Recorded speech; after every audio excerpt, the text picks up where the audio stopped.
Pension പറ്റുമ്പോൾ 2858 രൂപയാണ് pension ഉണ്ടായത്, minimum പെൻഷനാണ്. അപ്പോൾ എനിക്ക് കിട്ടിയ പൈസ 10-12 ലക്ഷം രൂപ ഉണ്ടായിരുന്നു. ഞാൻ ഈ അർബൻ ബാങ്കിൽ കൊണ്ടിട്ടു. പ്രീത എന്ന് പറഞ്ഞ ഒരു അവിടെ ഇരുന്ന മെയിൻ മാനേജറാണ് ഈ പൈസ ഇടാനും ഇതിനൊക്കെ ആഹ്വാനം ചെയ്തത്.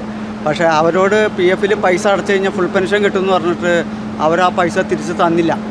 അങ്ങനെ ആയി ഞാൻ കുറേശ്ശെ പിൻവലിച്ച് ഇപ്പോൾ 6 ലക്ഷം രൂപ അവരുടെ കയ്യിലാണ്. എനിക്ക് ബൈപ്പാസ് കഴിഞ്ഞാണ്. ഏതാണ്ട് 9,65,000 രൂപ ബൈപ്പാസിനായി. എൻ്റെ കാലിൽ നിന്ന് 5 ഞരമ്പെടുത്ത് ബൈപ്പാസ് ചെയ്താണ് ഞാനിപ്പോൾ ജീവൻ നിലനിൽക്കണേ. എനിക്ക് എൻ്റെ ഭാര്യയ്ക്കും ഷുഗർ മാത്രമേ ഉള്ളൂ. ഈ ഷുഗറിന് 4,500 രൂപയുടെ മരുന്ന് ഒരു മാസം വേണം. അപ്പോൾ ഈ നിസ്സാര പെൻഷൻ കൊണ്ട് എനിക്ക് ജീവിക്കാൻ പറ്റില്ല. അപ്പോൾ ഈ പൈസയ്ക്ക് വേണ്ടി പല പ്രാവശ്യം അവിടെ കയറി ഇറങ്ങിയിട്ട് അവർ ഈ PF പൈസ അടയ്ക്കാൻ വേണ്ടിയുള്ള കാശ് തിരിച്ച് ചോദിച്ചിട്ട് തന്നില്ല. തരാമെന്നും പറഞ്ഞാണ് അവിടെ ഇട്ടത്. അങ്ങനെ പറ്റിക്കായത്.